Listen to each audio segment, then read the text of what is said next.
전 6구역에서 아들만 둘 키우고 있는 박부모입니다. 큰애가 고1이고 둘째가 중2인데 저는 아들만 키워서 그런지 딸이 더 어려울 것 같아요. 아들은 아주 쉽습니다.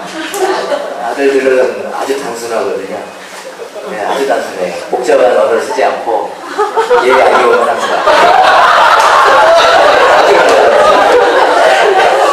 얘는 예고 아니오는 아니오. 네. 그래서 아무런 사실은 아직까지도 뭐 애들 사춘기 지나가고 하면서도 크게 어려움 못 느끼겠고 원하는 대로 그냥 쭉 잘 따라오고 있는데 그건 모르겠어요. 애들이 원래 그러는 건지 우리가 잘해서 그런지는 아직도 모르겠습니다. 하지만 뭐 큰 어려움은 없었고 단지 이 생활을 하면서 저는 이제 아이들하고 대화를 많이 합니다. 많이 하는데 뭐 해라라는 말을 잘 안 써요. 저는 이렇게 대화를 해서 제 생각을 많이 끌어내고 나의 생각을 얘기해주죠. 해주고 서로 대화를 하면서 절충을 해요. 중간선에서. 대부분 아이들은 부모가 말하는 걸 이해를 하면 자기가 생각하는 어떤 인생에 보는 시각하고 부모의 생각하고는 천지 차이거든요. 결국은 부모의 생각을 따라옵니다. 따라올 수밖에 없고 단지 그거를 동등한 입장에서 테이블을 올려놓고 대화를 할 수 있는 준비가 되어 있느냐가 중요한 것 같아요. 아이들을 인격적으로 동등하게 대화할 때 자기들이 거기에 대해서 결정을 하고 결정한 것에 대해서 자기들이 책임을 집니다. 거기에 대해서 안 됐을 경우에는 다시 또 회귀 반응이 나타나고 또 이런 자기들이 오차수정을 해서 더 좋은 길로 가려고 하는 그런 성향들이 그 기본 생존 본능인 것 같습니다. 사실은 그게. 근데 부모가 너무 걱정을 많이 해서 뭐 자꾸 제안을 하다 보면은 나중에 아이들이 숨이 막혀가지고 이제 도망갈 준비만 하고 부모가 이야기하는 건 무조건 노라고 합니다. 일단 제껴놓고 다른 멘토를 찾겠죠. 친구를 찾으면 이건 최악입니다. 친구들이 생각할 수 있는 한계는 똑같습니다. 그 나물이 그 밥입니다. 뭐 형을 좀 찾으면 좀 나아요. 삼촌이나 교수님들이 해주시면 더 좋겠죠. 훨씬 인생을 많이 살고 정확한 세상을 아는 사람들이 해줄 때 좋은데 대부분 아이들이 친구들한테 가요. 똑같은 고민을 가지고 있는 애들 수준에서 답을 내면 엉뚱한 답을 내고 다 결국은 자기들이 편리할 대로 결혼을 합니다. 그냥 하고 싶은 대로 이게 정답이야 하고 그대로 흘러가버리기 때문에 거기에 나중에 이제 부모가 개입할 수 있는 여지가 없다는 거죠. 그래서 그 여지를 놓지 않기 위해서는 아이들이 하는 말을 계속 들어줘야 되고 거기에 대해서 나는 의견이 이렇고 뭐 내가 살았을 때 나도 그 나이에 그런 걸 느꼈는데 난 이렇게 행동을 했고 결과가 이렇게 나왔고 여기에 대해서 나는 후회를 하고 지금도 이런 부분은 잘 됐다 이런 이야기 해주면 아이들이 굉장히 똑똑합니다. 요즘 애들이 그걸 바로 파악합니다. 자기가 가장 유리한 답을 찾아요. 스스로 맞추려는 애는 아무도 없거든요. 단지 그 기능을 부모들이 죽일 때 문제가 생긴다는 겁니다. 그래서 저는 이 어떤 영적인 방면하고 세상적인 학문을 듣는 건 두 방면에서 고민을 했었는데 영적인 방면은 사실 아이들이 이 교회 가서 뭐 성령 믿고 관심 있는 애들이 별로 없습니다. 사실 중고등부 믿기 하지만 애들 결국 생각이 스마트폰에 가 있지 뭐 말씀에 귀 잘 안 기울이거든요. 그게 자기들 인생에 크게 중요하지 않다고 생각합니다. 그런 과정에서 우리가 뭘 자꾸 주입하면은 이제 거기에 대한 그 트라우마가 생깁니다. 요즘에 새로 유행하는 트라우마. 우리 누구나 그걸 갖고 있는데 모르고 살았지만 이제 그게 부각이 되는데 공부 트라우마, 성경 말씀 트라우마, 부모 잔소리 트라우마 굉장히 많습니다. 아이들 여러 개 가둬놓고 나중에 이 트라우마가 어떤 현상이 나타나냐면 아주 민감한 노후 반응이 나타납니다. 그러면 결국 아이들을 교회 밖으로 몰기도 하고 부모로부터 떠나기도 하고 막 굉장히 이제 심각한 상황들이 이제 되겠죠. 그래서 그런 트라우마를 만들어주면 안 되기 때문에 아주 자연스러운 이 봄비가 젖어들이 자연스러운 접촉이 필요한데 부모들이 좀 그런 부분에 생각을 많이 하고 행동을 할 때도 신중하게 해야 될 필요가 있다고 봅니다. 특히나 이제 이 영적인 부분에서는 결국 이 말씀이 결국 들어가야 그 아이들이 뼈대가 있고 올바르게 섰겠지만 그 들어가는 과정에 있어서 지혜가 필요하다는 것입니다. 물을 양동이로 확 부어버리면 처음 싫어하죠. 하지만 물을 한컵 따라서 마시게 하면 아이들이 그걸 마시고 갈증을 해소합니다. 아이들이 받을 수 있는 분량이 있는데 그걸 초과해서 부어버리면은 아이들은 물벼락 맞은 그러한 상황을 받기 때문에 도망가게 돼 있습니다.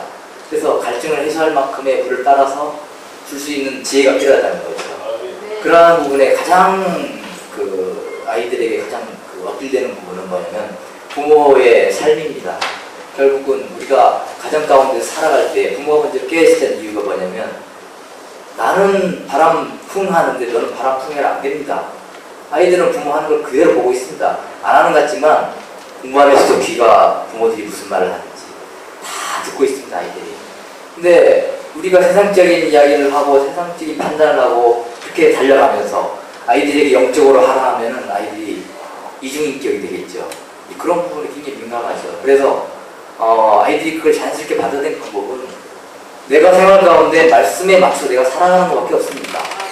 그리고 그런 부분에 대해서도 같이 교통을 할 수 있는 기회가 있으면 RS찬에서도 할 수 있고 실패담도 이야기해주고 내가 가지고 있는 하나님을 아이들한테 얘기해주면 아이들 속에 들어갑니다. 그게 왜? 부모님은 진짜 그거를 하나님이 있는 분으로 믿고 그대로 생활 가운데 실천하고 있기 때문에 아이들이 그거를 거부를 안 해요. 부모님이 분명히 믿고 있다는 걸 아이들은 압니다. 믿고 있으면 자기들도 그 하나님을 믿으려고 합니다. 그래서 생활 가운데 우리가 보이셔야 됩니다. 아이들한테. 그리고 이제 저희 부부는 밤에 이제 산책을 많이 하면서 아이들 양육하는 방법에 대해서 둘이 공모를 합니다. 사실은 아이들 모르게. 집에서 하면은 애들이 듣거든요. 그러니까 작전 짜는 거 다 하니까 나가서 산책하고 깨하고 나가서 이제 아이들 문제들 뭐 진로 이런 거 이야기하면서 둘이 입을 딱 맞춰갖고 와가지고 이제 실행을 하죠.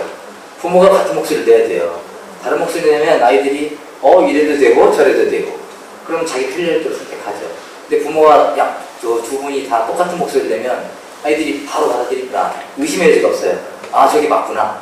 이게 잘 반복되면은 엄마가 말해도 되고 아빠가 말해도 되고 무조건 아이들이 받아들이기 시작합니다. 그런 과정이 있어요. 그래서 아이들 앞에서 싸우는 모습 보이면 안 되고 지혜롭게 하려면 항상 의견을 조율할 일 있으면 나가서 우리만 해가지고 통일되게 아이들한테 먹이는 것이 좋다는 것입니다. 실제 이 교회 중에서 이제 우리 회복은 아니지만 성공적인 멘토나 학업에 대해서 성리 사례를 제가 보고 우리도 그거를 반영했으면 좋겠다 하는 부분이 뭐였냐면 서울의 목동교회에 가면은 거기는 학군이 좋아서 그러는지 일단 공부 잘하는 학생들이 많고 부모들도 그런 데 인식이 굉장히 강합니다. 근데 목동교회에는 어떤 이 전통처럼 이게 자리 잡았는데 그게 뭐냐면 중고등부 학생들이 교회부에서 공부를 같이 합니다. 학원에 안 다녀요. 애들은 전부 다 학교 끝나면 가방 들고 다 교회로 옵니다. 거기에서 공부를 하는데 대학생들이 가르쳐요. 대학생들이 공부 잘하는 애들도 많고 스카이 있는 애들이 대부분 거기 많이 있기 때문에 아주 잘 가르칩니다. 애들이 어려운 문제, 등록금 문제 다 풀어줍니다. 그러니까 학원에 안 가죠.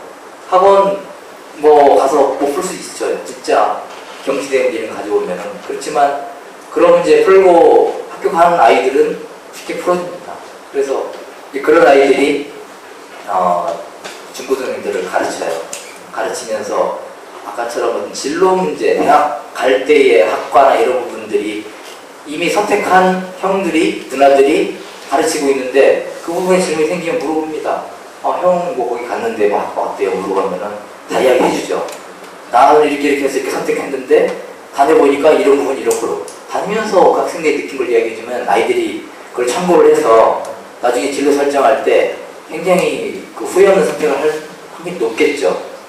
그렇게 해서 이제 마음에 드는 대로 다 가가지고 나중에 또 자기들이 대학생이 되면은 받은 만큼 또 중고등부 봉사를 합니다. 자기들이 날짜를 정해가지고 월요일은 누구 하고 화요일은 누구 하고 이게 짜각 하는데 우리도 그런 걸 했으면 참 좋겠다는 생각이 많이 들어요. 진짜로 학원으로 전전긍긍 가는 것보다는 이렇게 비싼 돈 주고 과외도 하잖아요. 대학생들 불러다가 그런 학생들이 와서 이렇게 질문식으로 1대1 양식으로 하고 영적으로도 멘토도 할 수도 있고 어떤 대학 진로에서도 멘토를 할 수 있고 이런 부분이 가장 이상적이라고 생각하는데 그게 선결 조건이 시간이 좀 많이 걸리긴 하죠. 대답되는데 많이 걸리는데 지금 이제 부산교회에서 과연 대학생 지체들이 중고등부를 양육할 수 있는 정도의 이게 되느냐, 일단 뭐 실력하고 영적인 부분에서 되느냐가 그거는 좀 퀘스천이에요, 솔직히.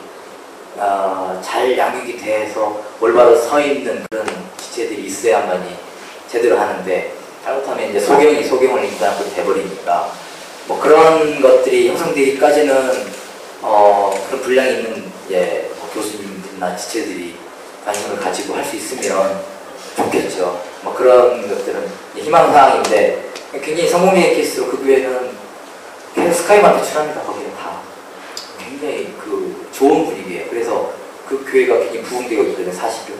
그래서 청년들을 많이 얻고 또 활성화되고 굉장히 많아요. 거기.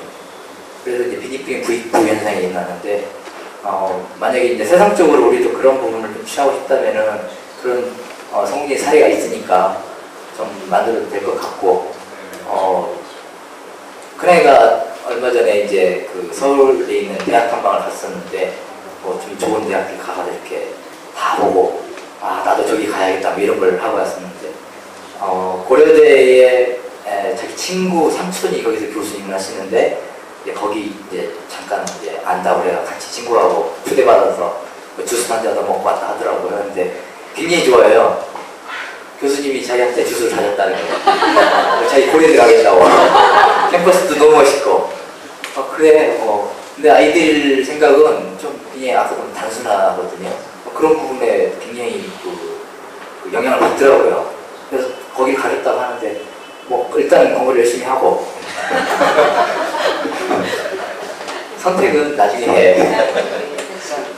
뭐 여러 가지 아까 뭐 김선생님도 말씀하셨지만 문과, 이과 뭐 이체는 이렇게 큰 범주로 이렇게 되는데, 저도 경선이한테도 큰애한테도 할 때도 그래, 대충 큰 범주로 생각해. 네가 이과 성향인지 문과 성향인지, 네가 최소로 뭐 이렇게 정한다고 해서 된다는 보장이 없잖아. 중요한 거는 네가 실력이 됐을 때 네가 원하는 걸 선택할 수 있다. 그렇지만 요즘에는 이제 수시나 뭐 입학사정관제가 굉장히 계속 늘어나고 있기 때문에 범주는 정해라. 정해놓고 스펙도 만들어야 되니까 그 범주는 정해놓고 틈틈이 여러가지고 경시대에 나가든 올림피아드 나가든 간에 그런 걸 만들어가지고 나중에 네가 그쪽으로 택하고 싶을 때 준비가 돼 있어야 된다. 그래서 우선 열심히 해라. 우선 학과 공부 중요하다. 그거 안 되고 꿈만 갖고 있으면 뭐하냐. 그거는 망상이다. 그 꿈을 이루기 위해서는 실력이 되기 때문에 하루하루 매일 꾸준히 하나를 더 알아가는 게 중요하다.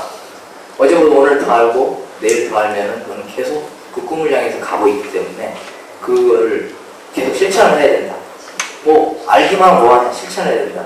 항상 이제 그런 부분에서 아이들도 공감대를 좀 갖고 이렇게 지금 아직까지 하고 있어요. 아직까지 이렇게 하고 있어서 뭐 비슷하게라도 뭐 되지 않을까 그런 생각을 이제 가지고 있습니다. 가장 이상적인 멘토는 이 마디에서 마디를 공급하듯이, 사실 이 머리가 손가락 끝을 바로 이렇게 할 수는 없잖아요.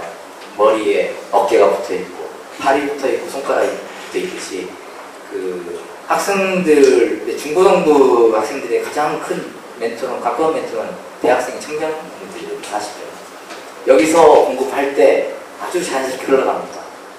청장년들을 이제 중년들이 또 양육해서 계속 또 키워나가야 되고, 또 장로들이 또 해야 되고, 이런 게 가장 이상적인 형태인데, 지금 그런 회복이 성장을 하면서 또 친구분들이 요즘에 이제 공백으로 나타나면서 그런 것들을 아직도 중년에서 이제 감당을 해야 되는 상황이니까 그때가 될 때까지는 해야 될 것 같아요. 그래서 교수님들이 멘토를 해주신다는 아이들이 받아주면 좋겠는데, 일단 제가 볼 때는 분명히 그 교수님이라는 그 사회적으로 존경하는 때문에 되게 좋아하더라고요. 그래서 근데 단지 우려되는 상황은 뭐냐면 요즘 아이들이 굉장히 바쁘거든요.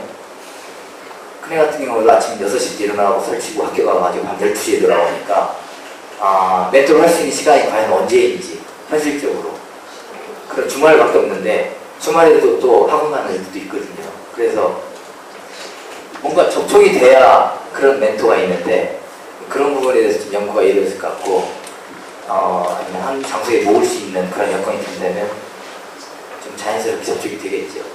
네.